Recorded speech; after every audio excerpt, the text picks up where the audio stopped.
So I understand that everybody is focused on the NFL being back, college football madness every single Saturday, Major League Baseball season coming to a close with the playoffs right around the corner. But how about this?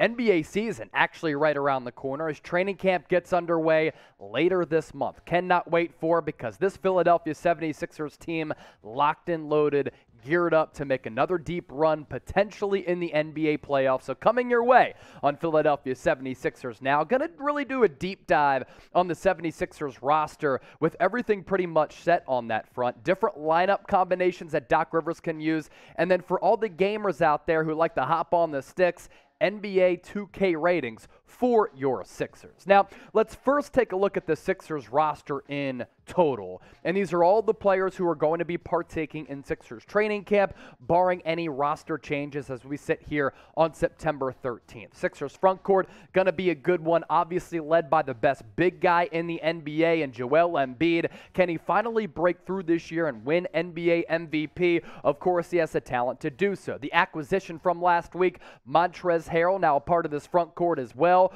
Paul Reed has to get a little less wild, more in control, but the athleticism is certainly there, and I love the activity he brings the Sixers on both ends of the floor. And then Julian Champagnie, Michael Foster, Charles Bassey, the outer roster types. The best opportunity for one of these players to make the roster probably comes down to the former second-round draft pick in Charles Bassey out of Western Kentucky.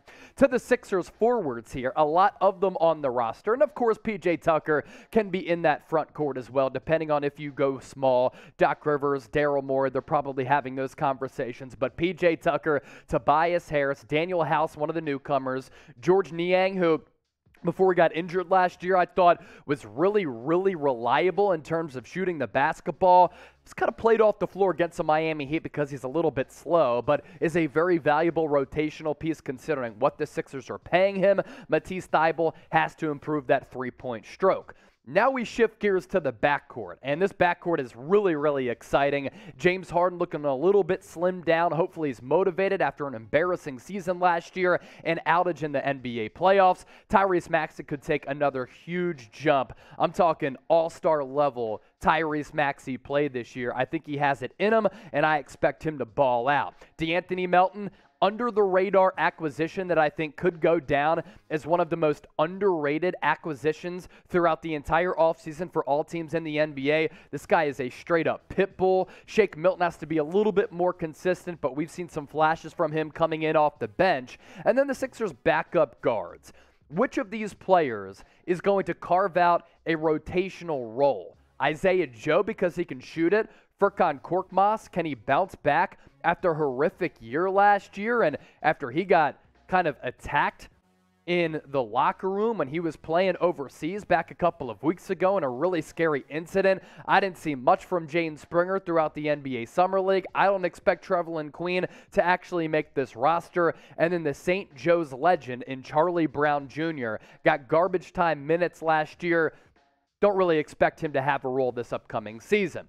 To all my Philly Bulls out there, want to hear from you. Are you ready for the start of the season? If that's the case, I want you to type me in the comment section right now. Philadelphia 76ers basketball is almost here. The jingle of that, a beautiful sound. Now we pivot to the Sixers lineup combinations. These are a whole host of lineups that Doc Rivers can use at his disposal this upcoming year. And when you kind of canvass the Sixers roster, I think they're more well-rounded, deeper, and just a more quality team than they were last year when, honestly, they were a little bit flawed when the starters came off the floor. So the Sixers starting five, it is going to be this semblance of five guys. James Harden and Tyrese Maxey will switch off the ball handling responsibilities. Tobias Harris, I thought, was underrated last year. He's a really good wing in this league. Does he live up to the contract? Probably not, but 17 to 20 points every single night with above average defense, you'll certainly take it. Joel Embiid holding down the fort on that low block, and then P.J. Tucker adding much needed toughness to the 76ers team that has certainly lacked some of that intestinal fortitude. Sometimes you just got to put your nuts on the table, and the Sixers over the last couple of years with guys like Ben Simmons haven't done that because they haven't had those dogs, D'Anthony Melton, PJ Tucker, both dogs, and we know the young bull, Tyrese Maxey, he ain't never scared. To our Goon lineup now. This lineup can really get after you offensively and defensively, and can I say, with Montrezl Harrell and PJ Tucker on the same team now, the sneaker combinations of those guys rocking Jordan's going to be very fresh on the floor in the wonderful color scheme that the Sixers have to offer. But I think this lineup can really just attack you in a variety of ways, and they'll swarm you defensively because Tyrese Maxey can D you up. D'Anthony Melton, like I said, is all over the place, and he doesn't lack any fear. PJ Tucker, we know that he is just one of the bigger, aggressive, small ball fives, small ball fours in the NBA who can lock down some of the best wings in the National Basketball Association. And if you want to go PJ Tucker at the 4 here with Montrezl Harrell at the 5, I think this is a really fascinating lineup. And then Matisse Thybulle can also really defend. Now, Harrell isn't a great defender. Maxey, Melton, Tucker, Thybulle, all very good defenders. So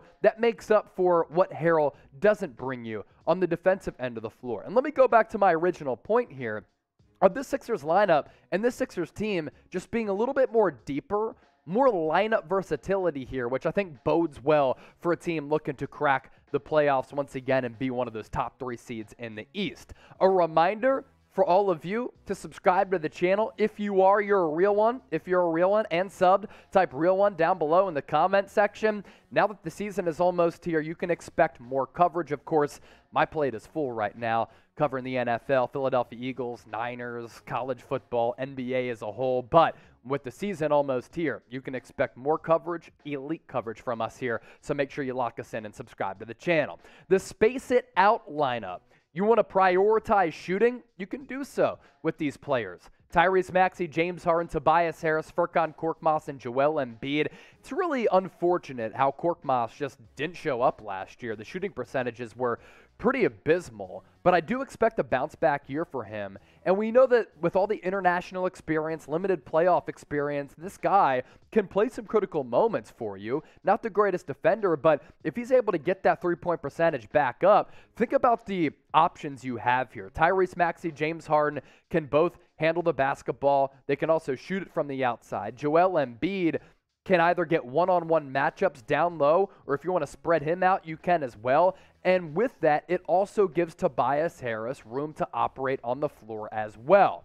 How about this one? Let's get weird here on Philadelphia 76ers now. This lineup, a little bit weird because you have Harrell and PJ Tucker on the floor with one another, with Tyrese Maxey as well as D'Anthony Melton. And what's underrated about Melton, he'll get up in your grill defensively, but he can also have a little shake and bake to his game to break you down off the dribble, but also he'll let it fly from deep. And that's what this lineup gives you outside of Montrezl Harrell. You have shooters, but you have 2 ball creators into Tyrese Maxey and D'Anthony Melton, and then Tobias Harris can do a little bit of that as well. If you want to let Tyrese Maxey cook, you can stir the pot a little bit and just surround him with some players that allows him to be the guy offensively.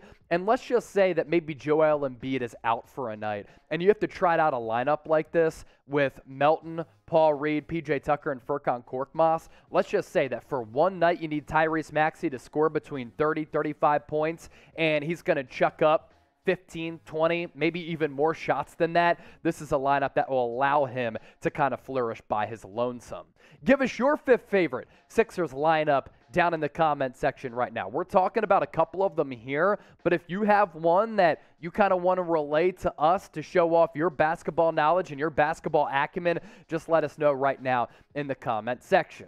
Now, here on the channel, we do give you the best news, rumors, and analysis coverage when it comes down to the Sixers, but we also have some really good deals for you, thanks to our friends at Fanatics. If you head to chatsports.com/LibertyBell, you can rep Philadelphia and rep the Sixers with this hoodie that was $70, now on sale for just $49. We'll put that link in the comment section and the description of this video. Now we move forward with the Sixers NBA 2K ratings. Joel Embiid, the 2nd highest overall player in the game at 96 overall. So for anybody out there who's saying that the Joker is a better big than Joel Embiid, you're just wrong. 2K ratings for the Sixers, some good ratings here. Joel Embiid at 96, James Harden checking in at 89. If he has a bounce back year, you might see those numbers go up a little bit. Tyrese Maxey elevates to 85 because he's getting respect. I think Tobias Harris a little bit disrespected. I mean, come on. He should be about an 85 there. D'Anthony Melton should be an 80. Matisse Thybulle, 77 might be high because he can't shoot the basketball. PJ Tucker, I understand he's limited and he doesn't put up crazy numbers, but 77? Montrezl Harrell checks in at 76, Shake Milton at 74, and Charles Bassey at 73. And then you continue to take your eye to these NBA 2K ratings. Like Paul Reed and Charles Bassey are the same rating at both 73. George Niang, did anybody miss that he shot like 40% from 3 last year? Daniel House at 72, Jaden Springer at 72, Furkan Korkmaz, at 73. Isaiah Joe with the best number in the game at 69. Nice. Charlie Brown Jr., 69. Nice. Julian coming in at 68, and then Trevelyan Queen at 67. So that right there rounds out your NBA 2K ratings for the Philadelphia 76ers. Do you still play NBA 2K? Used to be a big gamer, at least somewhat of a bigger gamer than I am now, way back in the day, but I had these fat-ass fingers, and I just can't hop on the sticks because I get way too confused, and then I get frustrated because I know that if I'm playing on the floor, I'd be able to find nylon with this clean three-point stroke, but when I'm playing video games, I struggle a little bit. I'm like, why can't you knock down the open shot? If it was me, I would hit it. So I get frustrated with that. P for play, N for, I'm not really a gamer. I'm 30 years old now, so no, I don't really play video games any longer. Before we hop on out of here, if you play, it's all good. I'm just messing with you. Show up, show out. If you're subscribed and you made it this far, type real one in the comment section. And if you're smart and you want to be informed, entertained with Sixers coverage, we got you covered here. Appreciate all of you for watching, and we'll catch you next time.